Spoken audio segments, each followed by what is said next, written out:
राधे राधे महाराज जी।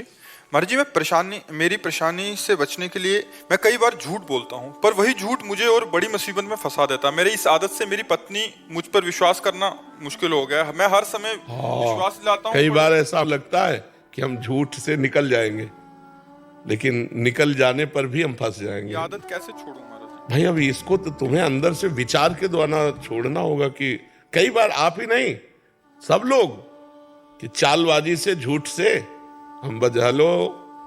कहा हो यार, मिलना चाहते हैं? बोले इस समय तुम आगरे में हैं और बगल में पड़ोस में खड़ा हो। मोबाइल से भी बहुत झूठ बोला जाता है, नहीं बोला जाता? तो हमें लगता है कि हम झूठ बोलकर बड़ी सफाई से बच जाते हैं, लेकिन नहीं, वही हमारी गंदी आदत हमको सत्य से दूर कर देती है। नहीं, असत्य संपातक पुंजा। और जब झूठ पकड़ी जाएगी, पकड़ तो जाएगी ला, तो जैसे आपने कहा, पत्नी ने विश्वास करना बंद कर दिया, बहुत बड़ा घाटा हो गया। हमारे पति पत्नी के संबंध में अविश्वास घुस गया, बहुत बड़ा घाटा हो गया। अब आप सत्य भी बोलोगे ना तो नहीं माना जाएगा, बहुत संभलना चाहिए। एक गांव का लड़का गांव वालों को परेशान करने के लिए अपने मित्रों से कहा, देखो अरे भेड़िया आया, भेड़िया आया, खूब हल्ला मचाया। तो गांव के लोग दौड़े गए रहे। बोले क्या? बोले हंसी मजाक के लिए बुलाया था। अब असली में एक दिन भेड़िया दबोच लिया। बोले भेड़िया आया, भेड़िया। गांव वालों ने सोचा हंसी मजाक ही कर रहा होगा, भेड़िए ने मार डाला उसे। समझ रहे हो? अगर हम झूठ बोलेंगे तो कभी सत्य बोलेंगे तो भी हमारी सत्य बात झूठ मान ली जाएगी कि ये झूठ बोलता है आदमी। हमें लगता है झूठ को धीरे धीरे कम करना चाहिए। कह दें आज से हरिश्चंद्र सत्यवादी, तो ऐसा नहीं हो पाएगा, क्योंकि जबान है और माइंड है, वो झूठ से बचता रहा है तो प्रयास करेगा झूठ का। धीरे धीरे धीरे धीरे अगर हम सत्य बोल देंगे तो फांसी थोड़ी चढ़ा दी जाएगी। हमारे आचरण सही हो जाएंगे, हमारा जीवन सही हो जाएगा। लोग कहते हैं व्यापार में झूठ बोलना ही पड़ेगा। हम कहते हैं क्यों झूठ बोलोगे? सब कोई जानते हैं व्यापार मुनाफा के लिए किया जाता है। तो ये बंदा जो वस्तु बेच रहा है, इसका भी परिवार है, इसकी भी दुकान मकान है, उसके लिए खर्चा इसी से ले रहा होगा। तो अब ये कहने की जरूरत कि देखो भाई साहब, ये जो चीज है ये 120 की पड़ती हमें, तो हम कसम से कह रहे हैं मुनाफा नहीं लेंगे, आप 120 का दे दो। और वो है 70 की। वो कसम खा के, उस झूठ बोल करके 30-40 रुपया अगर बचा पाए, वो तुम्हारे लिए सुखकारी नहीं होंगे। और प्राय लोग ऐसे करते हैं, कसम से कह रहे हैं आपके कारण केवल दे रहे हैं। आपका और तुम इतना बड़ा व्यापार खोले हो, हमसे इतना व्यवहार मानते हो। वो कसम पूर्वक बोलना, ऐसे बोलना, ये सब गलत। भाई ये 120 की है, जैसे मान लो पूछा 120 की है, मुनाफा हम जितना हमारा बनता उतना ले लिया, आपको लेना ले, नहीं चले जाओ। तो ये जरूर है कि आप थोड़े दिन में प्रकाशित हो जाएंगे कि आदमी बेईमान नहीं है, ये एक दाम में बेचता है। तो एक दाम वाले आएंगे आपकी दुकान में। तो हमें लगता है सत्य से चलने पर थोड़ा जरूर लगेगा कि आप देर में धनी बनेंगे, लेकिन अच्छे धनी बन जाएंगे। दीपक की चले जलोगे तो जलते रहोगे, हाइलोजन की तरह प्रकाशित होगे, फ्यूज हो जाओगे। अधर्म ना करो, झूठ मत बोलो, बेईमानी मत करो। पत्नी से कह दो हम वृंदावन होके आ रहे हैं, अब हरिश्चंद्र वाली चाल चलेंगे, झूठ नहीं बोलेंगे, तो हम पे विश्वास कर ले, ठीक है? नहीं, पति पत्नी में विश्वास न रहा तो यार फिर जीवन किस काम का? सोचो, वो तुम कह रहे हो कुछ भी, वो कह रहे हम जान रहे सब फ्रॉड है, तो क्या फायदा हुआ? हमारे जबान पे वो विश्वास न करे तो अब विश्वास दिलाओ, ठीक है? और किसी के भी साथ भी धोखा मत करो। सर्वेश कुमार जी, राधा वल्लभ श्री हरिवंश महाराज जी। गुरुदेव भगवान, मुझे राम नाम जप में प्रीति है। अपना आराध्य देव प्रभु श्री राम जी को मानता हूँ। महाराज जी, कभी कभी ऐसा लगता है कि मैं अपनी जिम्मेदारियों पर अपने की अपेक्षा अनुरूप नहीं खरा उतर पा रहा हूँ, जबकि मैं अपने पूर्ण मनोयोग से समर्पित होकर हर संभव प्रयास करता हूँ। महाराज जी, मन खिन्न रहता है, मार्गदर्शन करें मेरी। वैसे खिन्नता अच्छी चीज है, खिन्न रहना अच्छी बात है। गिरा अरथ जल बीत सम कहियत भिन्न न भिन्न, बंदो सीता राम पद जिन्हें परम प्रिय खिन्न। अगर हम भगवत भाव को लेकर खिन्न रहते हैं, असंतुष्ट रहते हैं, तो बहुत उन्नति की ये वृत्ति है। और संसार की तरफ से संतोष और भजन की तरफ से असंतोष, और अपने भजन में खिन्न रहना कि जैसा होना चाहिए वैसा नहीं हो रहा, जैसा भगवान के दासों में जो सद्गुण पाए गए, जो समर्पण पाया गया, वो मेरे में नहीं है, नाथ आप देख लो। ऐसे असंतुष्ट रहना ये परमार्थ की उन्नति का लक्षण है। और इस पर गर्व होना कि मैं तो बहुत चकाचक सद्गुण संपन्न हो, ये लोग, फिर पतन का लक्षण है। अहंकार आ जाए अपने समर्पण का, अपनी भक्ति का, तो पतन का रास्ता खुल जाता है। ये जो भागवतिक गर्व है, ये वो गर्व नहीं जो पतन करने वाला, कि मैं प्रभु का हूं तो सब में प्रभु है, तो मैं सबका दास हूं। मैं प्रभु का हूं, इस बात की सिद्धि तभी होगी जब सबके दास बनोगे।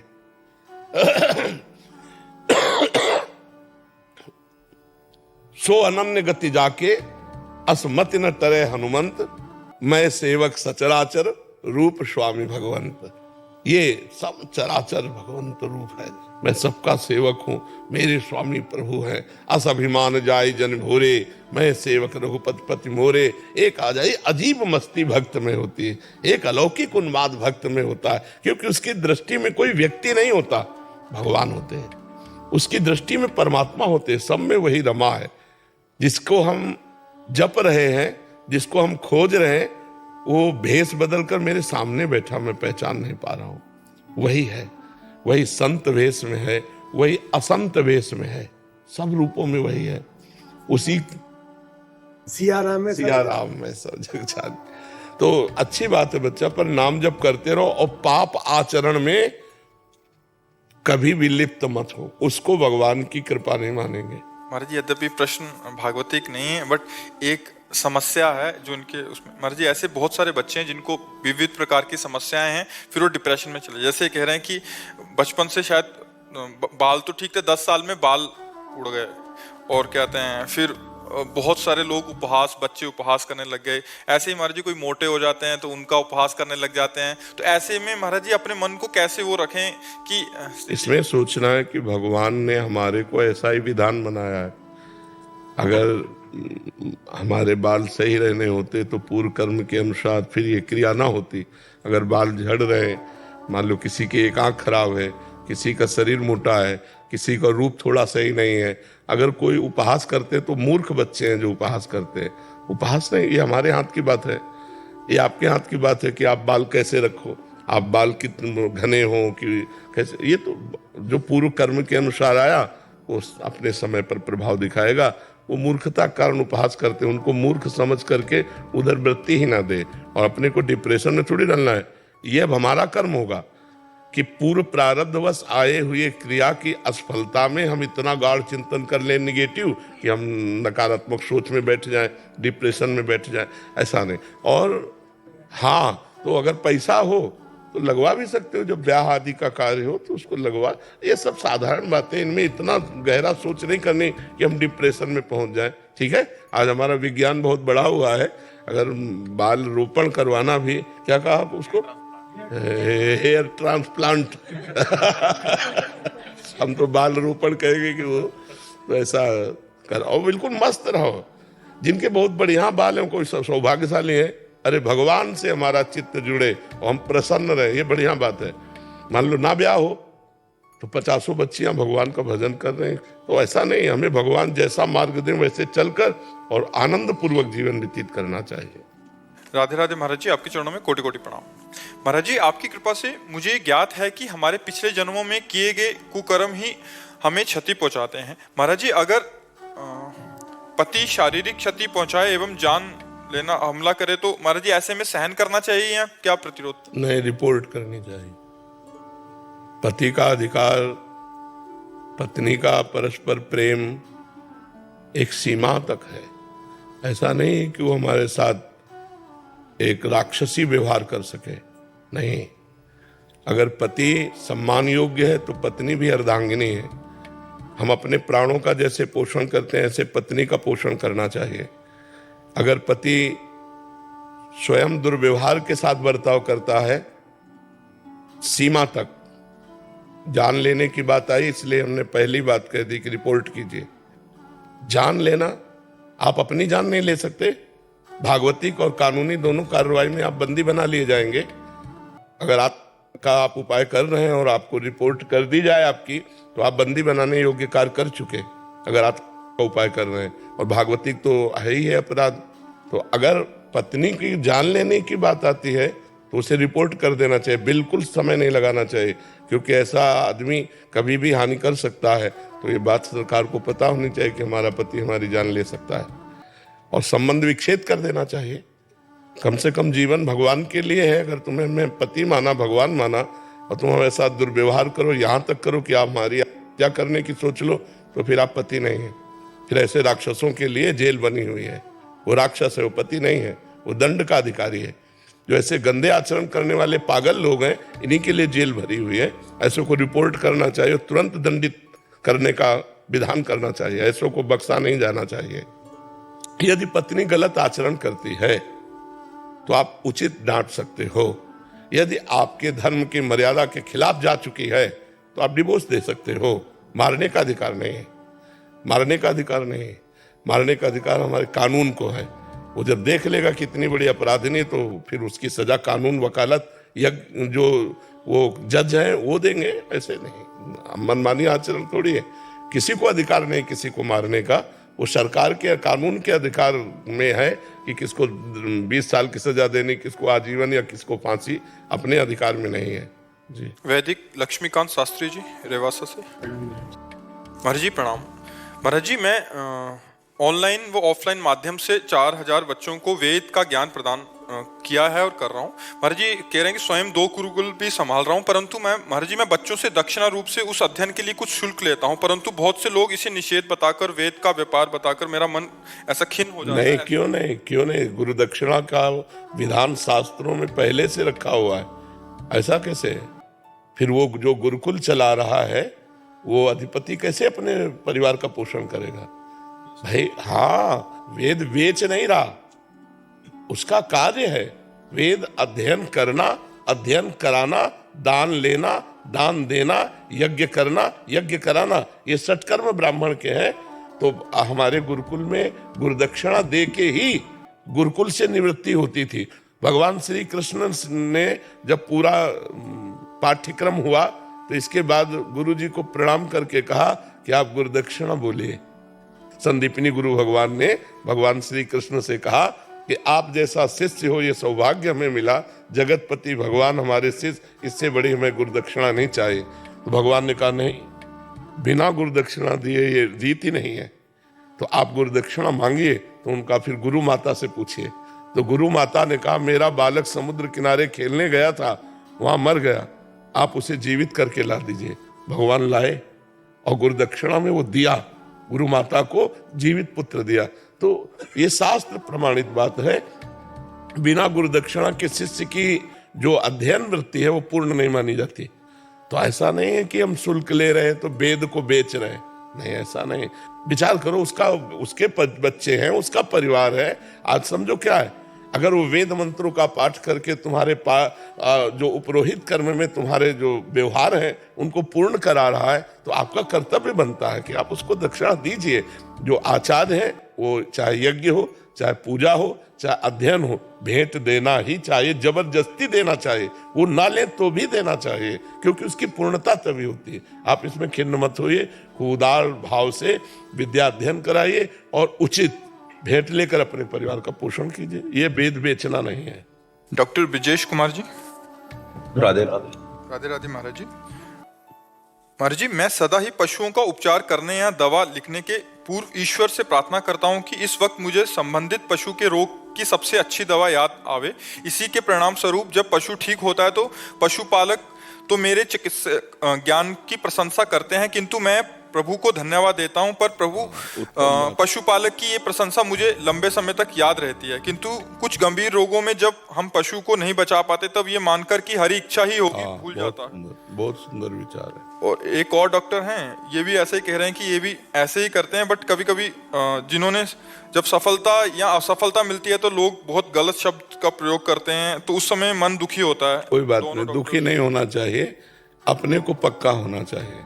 जैसे मेरा प्रयास 100% भगवत प्रेरित ठीक हुआ, अब इसके बाद वो जीव मर गया, चाहे वो मनुष्य हो चाहे वो पशु हो, हमारा डॉक्टर का एक प्रयास होता है, सफल प्रयास। अब परिणाम भगवान के ऊपर है। जैसे उसका प्रारब्ध है कि अब इतने मिनट इतने सेकंड के बाद ये मरेगा, तो तुम चाहे संजीवनी जड़ी पिला दो, वो मरेगा, क्योंकि उसकी आयु समाप्त हो गई है। आयु को बढ़ाया नहीं जा सकता। आयु डॉक्टर के हाथ में नहीं है। रोग का निवारण करने की क्षमता औषधि में है, लेकिन आयु को बढ़ाने की क्षमता नहीं है। अगर आखिरी श्वास है, आपके इंजेक्शन लगाते लगाते तो आखिरी श्वास ही हो जाएगी। तो हमको इस बात पर धैर्य रखना चाहिए कि हमारा प्रयास उत्तम रहा, औषधि उत्तम दी, इसके बाद जीव का परिणाम यह है कि उसकी आयु समाप्त है, इसलिए वो मर गया।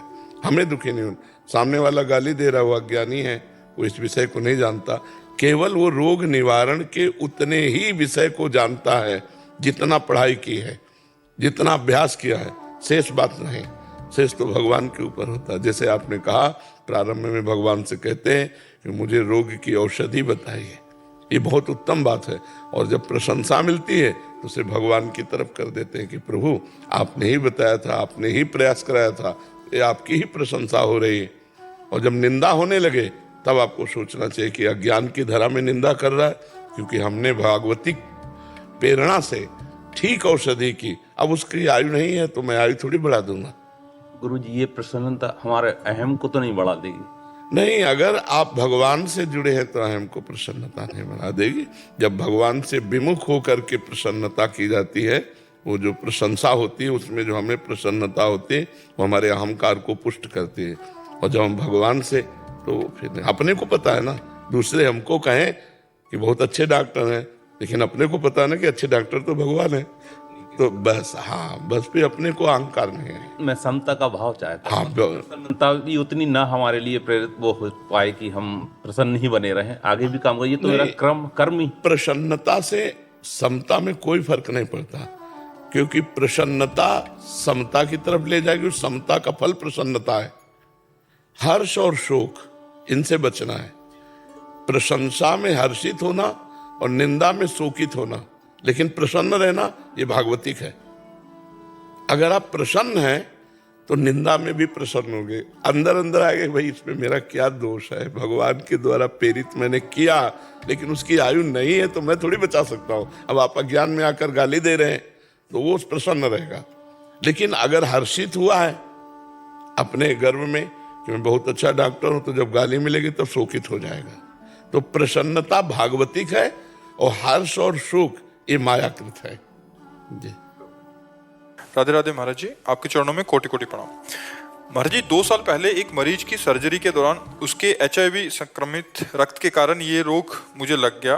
महाराज जी, स्वास्थ्य विभाग में कार्यरत हूँ। इस रोग के बारे में आज तक किसी को नहीं बताया, बट भगवान के आज तक हर निर्णय पर सिर झुकाकर स्वीकार किया। लेकिन कई बार मन बहुत विचलित हो जाता है और अपने भगवान से पूछने लगता हूँ कि कैसे संभालूं। क्या होता है ये? महाराज जी, ब्लड संक्रमित हो जाता है, एड्स।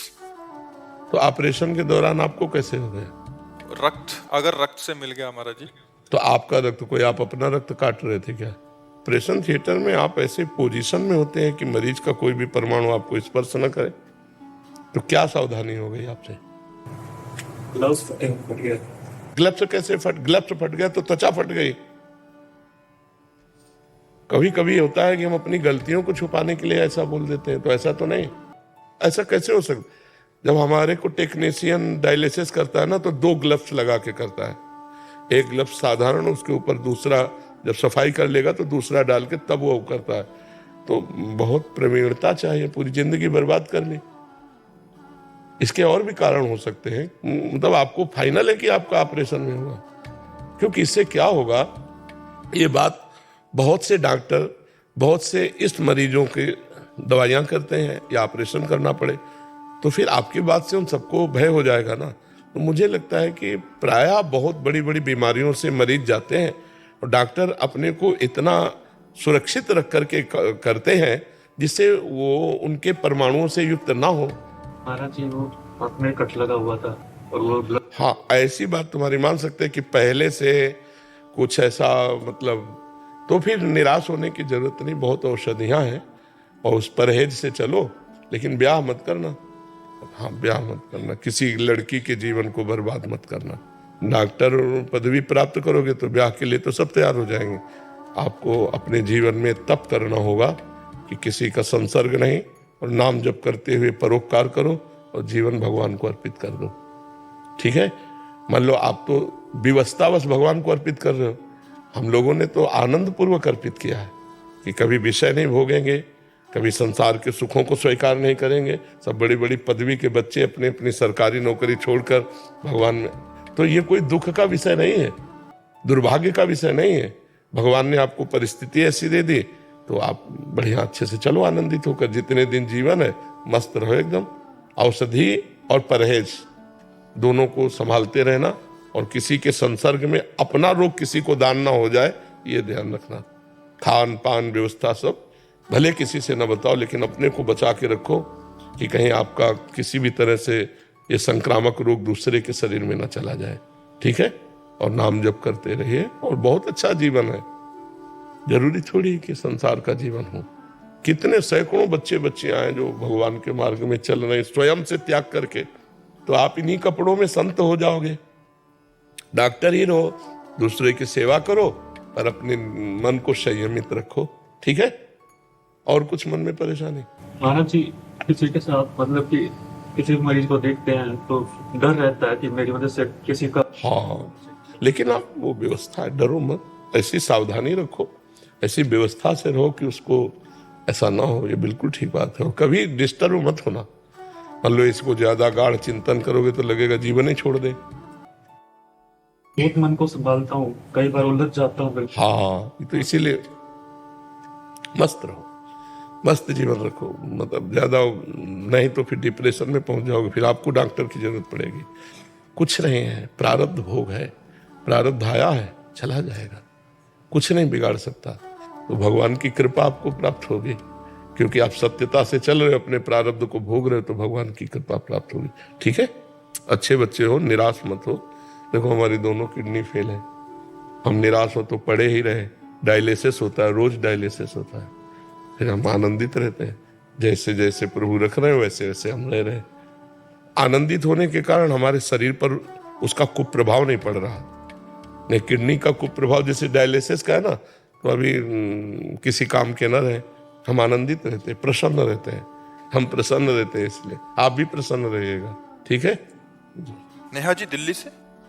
गुरुदेव, मेरे माता पिता ने एक सपना देखा था कि मैं एक उच्च पदाधिकारी बनूं। उन्होंने मेरे हर संभव प्रयास किया और मैंने भी बहुत मेहनत की, बट असफलता हाथ लगी। महाराज जी, अब असफलता से डर सा लगने लग गया है, कि प्रयास करने में भी डर लगने लग गया कि दोबारा असफल हो गई तो माता पिता दोबारा प्रयास करेंगे। हमको प्रयासरत रहना है। हमारा पूर्व का प्रारब्ध जो है ना, जैसे हमको दुख देना है प्रारब्ध को, तो अब हम अगर सफल हो जाएंगे तो दुख कैसे मिलेगा? तो असफल करेगा ना, तो कई बार असफल करेगा, कितनी बार प्रारब्ध अटैक करेगा। हम हर बार प्रयास करते हो। प्रारब्ध को असफल करने के लिए नाम जप करो। नाम जप करते हो साथ में, अधिक से अधिक संख्या में नाम जप करो। तो जो प्रारब्ध आपको असफल करना चाहता है, आप उस प्रारब्ध को असफल कर दीजिए और आप सफलता प्राप्त कीजिए। मंत्रानुष्ठान में और भगवान के स्तोत्रों में और भगवान के नाम जप में बड़ी सामर्थ्य है।